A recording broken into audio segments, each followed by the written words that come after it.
Good morning students. Today in this video we will study examples of exercise 5.1 from the book Dynamics of Jeevan Sons publication. First of all we will start with example 1. Find the uniform force that will move 1 kg mass from rest through 1 meter in 1 second. आपको हर question को solve करने से पहले सबसे पहला काम क्या करना है कि आपको क्या क्या वैल्यूज गिवन है और क्या वैल्यू आपको फाइंड आउट करनी है। जो वैल्यूज गिवन है वो अपने किसी एक सिस्टम के, 3 सिस्टम्स आपने पढ़े हैं, कौन कौन सा? एक है आपका एफपीएस, 3 सिस्टम है आपके एफपीएस, सीजीएस और एमकेएस। इन्हीं तीनों सिस्टम में से किसी एक सिस्टम के कंपैटिबल आपने सारी वैल्यूज को कन्वर्ट करना है। तो जरा देखिए, मास है आपके पास 1 kg। क्योंकि आपका पार्टिकल रेस्ट की पोजीशन से स्टार्ट करता है तो इनिशियल वेलोसिटी हो गई 0। कितने डिस्टेंस को कवर करना है? 1 मीटर, तो एस हो गया आपका 1 मीटर, टाइम हो गया 1 सेकेंड। तो जरा आप चेक करें तो आपका देखिए डिस्टेंस मीटर में है, मास किलोग्राम में है और टाइम सेकंड में है, यानी कि आपका सिस्टम जो है वो एमकेएस मूव कर रहा है। आपको फाइंड आउट करना है यूनिफॉर्म फोर्स। फोर्स का जो आपका फॉर्मूला था वो हमने क्या पढ़ा था? Mass into acceleration. मास आपके पास है, आपको वैल्यू किसकी चाहिए? एक्सेलरेशन की। तो यानी कि आपको यू, एस और टी यूज करते हुए एफ निकालना है। कौन सी इक्वेशन इन तीनों में से आप यूज करें? जरा ध्यान से देखिए, यू, एस और टी आपने यूज करना है और एफ निकालना है। तो आपको क्लियरली समझ में आ रहा है कि ऐसा तो सिर्फ आप सेकेंड इक्वेशन से ही कर सकते हैं। तो मैंने वही इक्वेशन लिखी, एस की वैल्यू पुट की, यू की, टी की और एफ को एज इट इज रख के सॉल्व कर लिया। तो एफ अकॉर्डिंग टू सिस्टम आपका क्या गया? मीटर पर सेकेंड स्क्वायर। और फोर्स क्या होता है? मास इनटू एक्सेलरेशन, मल्टीप्लाई किया। एमकेएस सिस्टम में मास की जो यूनिट होती है वो न्यूटन्स होती है और वही हमने लिख दी। तो आपको इसीलिए सारी यूनिट्स याद होना बहुत ज़रूरी है कि जो भी आप यूनिट्स है अगर वो साथ में मेंशन नहीं करेंगे तो इसके भी आपके मार्क्स कट हो जाएंगे। नेक्स्ट एग्जाम्पल है, a body of mass 25 kg is acted upon bye a constant force. तो बॉडी का मास कितना गिवन है आपको? 25 ग्राम्स। एम की वैल्यू है आपकी ग्राम में। It acquires a velocity of 2 centimetre per second in 5 seconds from rest. Rest से स्टार्ट करा तो यू 0 हो गया, फाइनल वेलोसिटी है 2 सेंटीमीटर पर सेकेंड और टाइम है आपका 5 सेकेंड। तो आपको क्लियरली विजिबल हो रहा है कि यहाँ पर आपका कौन सा सिस्टम अप्लाई हो रहा है? सीजीएस। सीजीएस सिस्टम के अकॉर्डिंग आपकी सारी वैल्यूज हैं और ये भी आपका ग्राम्स में है। अब आपको फोर्स निकालने के लिए, क्योंकि फोर्स निकालना है तो आपको मास के साथ क्या चाहिए? एक्सेलरेशन। तो यू, वी और टी यूज करते हुए आपको एफ निकालना है। तो जरा ध्यान से देखिए, क्लियर है? इससे तो एस, ये दोनों तो जब हो जाती तब आप एस को यूज करते, तो यू, वी और टी यूज करते हुए आपने एक्सेलरेशन निकालनी है तो आप इक्वेशन नंबर 1 यूज करेंगे। तो मैंने देखिए इक्वेशन नंबर 1 लिखा, वी की वैल्यू, यू और टी की वैल्यू पुट करके एफ निकाल लिया। एफ की वैल्यू आपने मैग्नीट्यूड में लिख दी है ये और मास और एक्सेलरेशन को मल्टीप्लाई कर दिया। डाइंस आपकी फोर्स की यहाँ यूनिट यूज होती है, ये आपका आंसर है। A body of mass 150 kg is acted upon by force of 5 Newton's. तो मास कितना है? 150 kg, फोर्स कितना है? 5 न्यूटन्स, 4 15 मिनट्स। तो अब सबसे पहला तो काम हमने क्या किया कि मास और फोर्स को यूज करते हुए अपनी एक्सेलरेशन निकाल ली। क्योंकि ये वैल्यू न्यूटन्स और केजी में है, मतलब आपका एमकेएस सिस्टम यूज हो रहा है, तो मैंने इसे एम मीटर पर सेकेंड स्क्वायर यूज किया। अब आपकी बॉडी के लिए जो मूवमेंट हो रही है वो कितनी देर के लिए हो रही है? 15 मिनट्स के लिए। तो टाइम हो गया आपका 15 minute. If the particle starts from rest, मतलब आपकी इनिशियल वेलोसिटी हो गई 0। Find its velocity at the end of this period, यानी कि आपको v निकालना है। अब ये जो आपका सिस्टम यूज हो रहा है वो हो रहा है एमकेएस, तो टाइम सेकेंड्स में होना चाहिए, इसलिए मैंने 15 मिनट्स को सेकेंड में 60 से मल्टीप्लाई करके कन्वर्ट कर लिया। तो अब देखिए आपने यू, टी, ये एफ की वैल्यू यूज करनी है और v निकालना है, तो आपके पास यही फॉर्मूला अप्लाई होगा। पुट करके हमने calculation. A force of 150 Newton's acts on a body of mass 15 kg. तो मास आपको गिवन है 15 kg, फोर्स गिवन है 150 न्यूटन्स। तो दोनों को यूज करते हुए हम अपनी एक्सेलरेशन निकाल लेते हैं।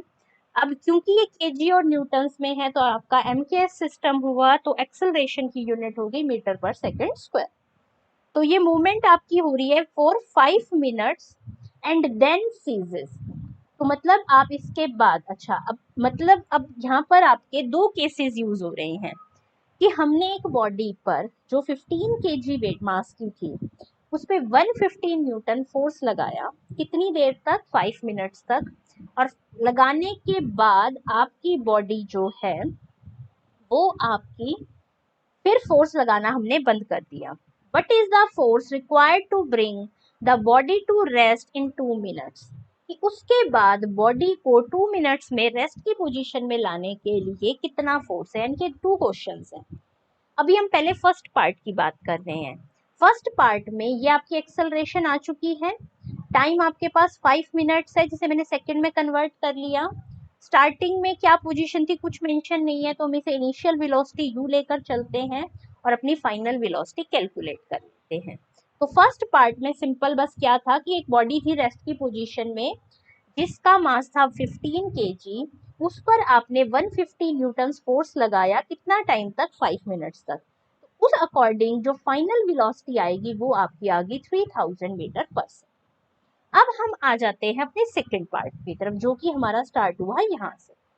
सेकंड पार्ट में यहाँ तक ये जो फाइनल वेलोसिटी थी वो अब सेकंड पार्ट की क्या हो जाएगी, initial velocity.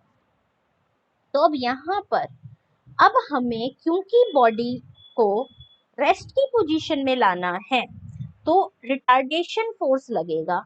Retardation force apply at this instant to bring the body to rest in 2 minutes में उस बॉडी को रेस्ट की पोजीशन में लेके आना है।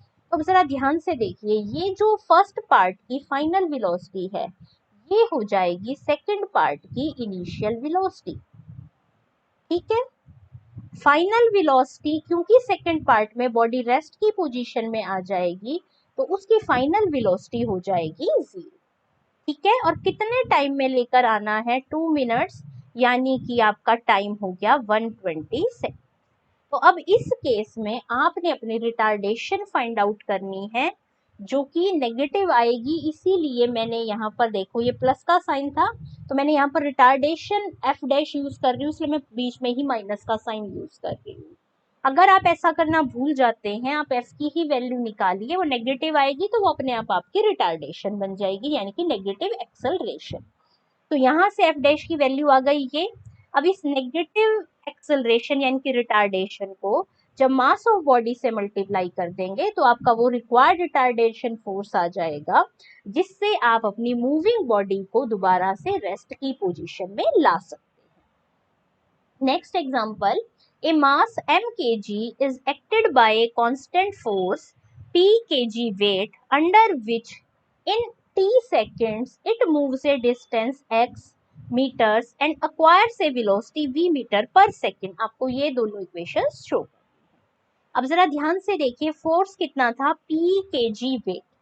पी केजी वेट को मैं अब अपने न्यूटन्स में कन्वर्ट कर रही हूँ। तो जरा एक बार बैक आ जाते हैं, आपको दिखा देते हैं। हाँ, ये हमने फॉर्मूले किए थे, ये रहा। 1 केजी वेट कितने के इक्वल होता है, जी न्यूटन्स को। चाहो आप उसको 9.8 न्यूटन्स भी यूज कर सकते हो और जी न्यूटन्स भी यूज कर सकते हो। क्योंकि इस क्वेश्चन में आपको न्यूमेरिकल वैल्यूज गिवन नहीं है, सभी वैल्यूज जैसे फोर्स को P लिख दिया, मास को M लिख दिया, इसलिए मैंने यहाँ पर इसे सिंपल P इंटू जी न्यूटन्स, क्योंकि 1 kg वेट था जी न्यूटन्स तो P kg वेट हो गया P इंटू जी न्यूटन्स। अगर ये न्यूमेरिकल क्वेश्चन होता तो मैं जी की वैल्यू भी चेंज कर देती, क्योंकि इस क्वेश्चन में सभी टर्म्स नोटेशन में यूज हो रही हैं तो इसलिए हमने इसे ऐसे ही रख लिया। मास कितना था, m kg, तो हमने अपनी एक्सेलरेशन निकाल ली कितनी, pg/m। अब जरा ध्यान से देखिए, टाइम कितना गिवन है, t सेकेंड्स, लिख दिया। वेलोसिटी है v, डिस्टेंस कितना है x, डिस्टेंस है आपका x, और इनिशियल वेलोसिटी कुछ मेंशन नहीं है तो आप रेस्ट की पोजीशन से स्टार्ट हुए तो 0। अभी पहले मैं ये तीनों वैल्यू यूज करते हुए और एक्सेलरेशन यूज करते हुए वैल्यू निकाल रही हो। तो देखो आपका डिस्टेंस की जगह रख दिया x, u की वैल्यू 0, t 1/2, f की वैल्यू पुट करी ये, तो सॉल्व करके आपकी x की वैल्यू आ गई ये। आपने देखो कि पहले x को एक बार इसके इक्वल प्रूव करना है और फिर x को इसके इक्वल। फर्स्ट इक्वेशन तो हो गई आपकी सिंपल तरीके से प्रूफ, जितनी वैल्यूज गिवन थी सभी जिस इक्वेशन में यूज हो सकती थी ये। अब सेकंड इक्वेशन को ध्यान से देखो, उसमें v का स्क्वायर यूज हो रहा है। अब हम अपने एक बार फॉर्मूले पे आते हैं, जो हमारी तीन इक्वेशंस थी, आपकी इन दोनों इक्वेशंस में से किसी में भी v स्क्वायर नहीं आ रहा था, सिंपल थर्ड इक्वेशन में आ रहा है। तो मतलब अब आपको जो सेकंड पार्ट इक्वेशन का प्रूव करना है कि x को अब हम जब थर्ड वाली पार्ट के इक्वल प्रूव करेंगे तो हम अपनी इक्वेशन यही वाली यूज करेंगे, v स्क्वायर माइनस u की जगह 0 टू fs, यहाँ से आपकी x की वैल्यू आ गई ये। जब x इसके भी इक्वल है, x इसके भी इक्वल है, तो मतलब ये तीनों इक्वेशंस आपस में क्या हो जाएंगी, A bullet weighing 81 grams and moving at the rate of 200 centimeter per second is fired into a log of wood into which it penetrates 10 centimeter. अब क्या कह रहा है कि बुलेट का वेट है, मास हो गया 81 ग्राम। अब आपने बुलेट को जो फायर किया है इनिशियली, वो किस रेट से करा है, 200 सेंटीमीटर पर सेकेंड, तो ये हो गई आपकी इनिशियल वेलोसिटी। आपने इस बुलेट को किसी लॉग ऑफ वुड में फायर किया है, जिसमें ये कितने अंदर तक जाती है, 10 सेंटीमीटर तक जाने के बाद आगे मूव नहीं कर रही है, इसलिए फाइनल वेलोसिटी हो गई आपकी 0। ठीक है, तो अब यहाँ पर हमें क्या करना है आगे, यहाँ पर भी एक्चुअल में दो ही पार्ट्स हैं क्वेश्चन के। हमें force of resistance supposing it to be uniform find out करना है सेकंड केस में। सेकंड जो केस है उसमें वो क्या कहता है, if the bullet moving with the same velocity were fired into a similar piece of wood 5 centimetre thick, कि फर्स्ट टाइम तो हमारा जो लॉग ऑफ वुड था वो ज्यादा थिक था, कि उसमें 10 सेंटीमीटर तक बुलेट अंदर गई और फिर भी उसकी जो विड्थ थी, मोटाई थी लॉग ऑफ वुड की, वो ज्यादा थी, तो उसके बाद उसने मूव नहीं किया, वो रेस्ट की पोजीशन में आ गई। लेकिन जो अब आपका ये सेकंड लॉग ऑफ वुड है, इसकी जो थिकनेस है वो ही सिर्फ 5 सेंटीमीटर है। तो आपको हमें ये पूछना है कि हमें वो वेलोसिटी निकालनी है कि जिस वेलोसिटी से ये जो आपकी बुलेट है, with what velocity would it means क्या हुआ कि वो जो बुलेट है वो इस लॉग ऑफ वुड में से बाहर निकल जाए। ठीक है, तो अभी हम फर्स्ट पार्ट की बात करते हैं। हमारे पास मास है, इनिशियल वेलोसिटी है ये 200, आपकी कितना डिस्टेंस ट्रेवल करना है 10 सेंटीमीटर, और फिर आगे वो मूव नहीं कर रही, यानी कि v 0। अब क्योंकि स्पीड से मूव करते हो रेस्ट की पोजीशन में आई, तो आपका फोर्स रिटार्डेशन फोर्स है, इसलिए आपकी एक्सेलरेशन यहाँ पर क्या आएगी, नेगेटिव। तो अब आपके पास v है, u है, s है, और आपको इसकी हेल्प से f निकालना है, तो ये सभी वैल्यूज इक्वेशन को सेटिस्फाई कर, मैंने पुट करा, नेगेटिव वैल्यू आ गई, इसलिए आपकी रिटार्डेशन क्या होगी, नेगेटिव साइन हटा दिया, और रिटार्डेशन फोर्स हो गया मास इनटू एक्सेलरेशन। अब जरा ध्यान से एक बात देखिए, मास कितना था ग्राम में, और ये थी सेंटीमीटर पर सेकंड, तो आपका सीजीएस सिस्टम यूज हो रहा है। सीजीएस सिस्टम में जो आपका फोर्स होता है उसकी यूनिट होती है डाइन। अब यहाँ पर अभी तक आपने जितने भी एग्जांपल्स किए, तो वो न्यूटन्स, डाइन्स, इन्हीं फॉर्म में फोर्स को यूज कर रहा था। यहाँ पर इसने इसको कन्वर्ट कर दिया। अभी देखो मैं आपको दिखाती हूँ वही फॉर्मूला जो मैंने अभी प्रीवियस एग्जांपल में यूज किया था। हाँ जी, जी डाइन्स कितने के इक्वल होता है, 1 किलोग्राम वेट के, और जी की जगह वैल्यू यूज होगी 981 डाइन्स हो गया 1 ग्राम वेट के, तो 1 डाइन कितने के इक्वल हो जाएगा, 1/981 ग्राम वेट के। तो अब देखो मैंने यही फॉर्मूला यहाँ पर यूज करा है, तो देखिए ये इतने डाइन्स कितने के ग्राम वेट के इक्वल हो गए, मैंने 981 से डिवाइड कर दिया, कैंसिल करके वैल्यू याद। कोई कंपलसरी नहीं है ऐसे कन्वर्ट करना, आंसर ऐसे भी ठीक है, लेकिन आपको ये कन्वर्जन आनी चाहिए कि अगर किसी क्वेश्चन में वैल्यूज को चेंज कर दे और सेकंड पार्ट में वैल्यू ग्राम वेट में यूज करनी हो, तो दोनों कन्वर्जन आपको आनी चाहिए। अब सेकंड पार्ट पे आ जाओ। अब सेकंड पार्ट में क्या कहता है कि बुलेट तो सेम वेलोसिटी से ही मूव करे, तो स्टार्टिंग वेलोसिटी तो वही ऊपर वाले केस वाली ले ली, लॉग ऑफ वुड की जो थिकनेस है वो 5 सेंटीमीटर है, वो उससे बाहर निकल गई, तो यानी कि डिस्टेंस 5 सेंटीमीटर कवर करा। ठीक है, फिर क्या कहता है, with what velocity would it emerge, तो ये जब बाहर निकलेगी तब इसकी वेलोसिटी क्या होगी हमें निकालना है। अब सब वर्क उसी अकॉर्डिंग हो रहा है, तो रिटार्डेशन तो वही अबव वाली ही आपकी यूज हो जाएगी। तो यानी कि अब आपके पास u है, s है और f है, आपको कैलकुलेट करना है v, सॉल्व करके वो आपकी वैल्यू आ गई। Next example, a train whose mass is 20 tons moves at the rate of 60 mile per hour। आपको याद होगा लास्ट वीडियो में मैंने आपको बताया था माइल पर आवर जो यूनिट है वो आपके किसी भी सिस्टम के साथ कंपैटिबल नहीं है। तो जब भी वैल्यू आपकी किसी भी सिस्टम से कंपैटिबल ना होकर किसी डिफरेंट फॉर्म में यूज होगी, तो आपको उसे अपने किसी भी एक सिस्टम में इजिली कन्वर्ट करना आना चाहिए। तो वहां मैंने आपको बताया था v माइल पर आवर को 22/15 से मल्टीप्लाई करके फीट पर सेकंड में कन्वर्ट कर सकते हैं। तो मेरी इनिशियल वेलोसिटी जो 60 माइल पर आवर थी, मैंने मल्टीप्लाई करके 88 फीट पर सेकंड निकाल। ठीक है, तो ट्रेन जो है उसका मास था 20 टन्स। टन्स भी आपका किसी भी सिस्टम के अकॉर्डिंग यूज नहीं होता है, तो यहाँ पर भी देखो मैंने मास को अपना LBS में कन्वर्ट कर लिया। तो 1 टन में आपका 2240 LBS में मल्टीप्लाई करके आपका ये 1 टन जो होता है 2240 LBS में होता है, तो 20 टन 20 इंटू 2240 LBS में कन्वर्ट हो जाएगा। LBS ही क्यों यूज कर रहे हैं, क्योंकि यहाँ जो आपका सिस्टम है वो FPS है, जिसमें आपने पाउंड में अपना मास यूज करना है। आगे क्या कहता है, after steam is shut off it is brought to rest by brakes in 500 yards. अब इस क्वेश्चन में क्या कर रखा है, सारी ही वैल्यूज ऐसे यूज कर रखी हैं जो कि आपके किसी भी सिस्टम के साथ कंपेटिबल नहीं है, तो सबको कन्वर्ट करेंगे। फाइनल वेलोसिटी क्योंकि रेस्ट में आ गई 0, डिस्टेंस ट्रेवल हुआ 500 yards, 1 yard is equal to 3 feet, multiply करके बन गया 1500 फीट। अब आपके पास u है, f है और आपका डिस्टेंस s है, आपको निकालना है f। इस फॉर्मूले में ही पुट करेंगे, सॉल्व करके वैल्यू आ गई ये आपकी नेगेटिव है इसलिए, तो ये रिटार्डेशन है। आपका मास आ गया, रिटार्डेशन आ गई, दोनों को आप हम मल्टीप्लाई कर देंगे, हमारा रिटार्डेशन फोर्स आ जाएगा। इस सिस्टम के अकॉर्डिंग आपका रिटार्डेशन फोर्स आता है पाउंडर्स में।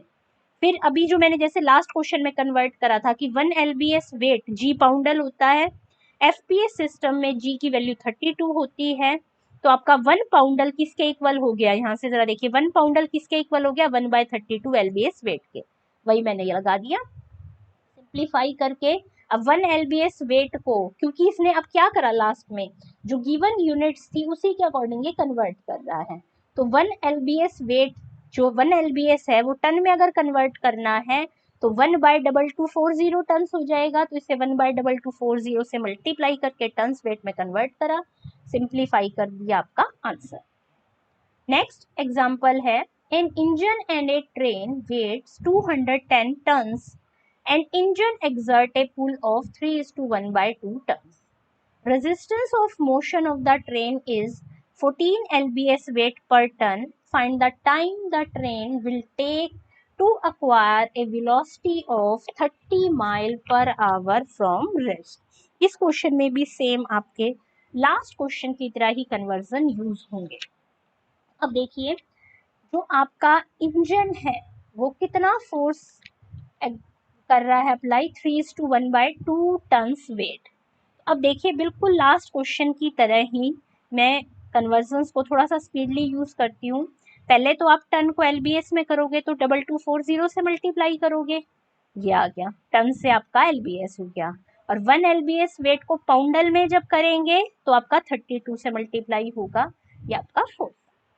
रेजिस्टेंस फोर्स जो है वो आपका क्या है, engine and a train weighs 210 tons और रेजिस्टेंस जो है वो है 14 LBS वेट पर टन। जितना ट्रेन का वेट है 1 टन में 14 LBS है, तो 210 टन में 210 गुना 14 LBS वेट होता है। LBS वेट को पाउंडल में कन्वर्ट करने के लिए किससे मल्टीप्लाई करेंगे, 32 से। किसी भी ऑब्जेक्ट किसी भी ऑब्जेक्ट पर जो आप फोर्स लगाते हैं, सभी फोर्स इक्वली वर्क नहीं करता। इफेक्टिव फोर्स एक्चुअल में क्या होता है कि जितना इंजन ने फोर्स लगाया उसमें से आपको फोर्स ऑफ रेजिस्टेंस क्या करना पड़ता है, सब्ट्रैक्ट।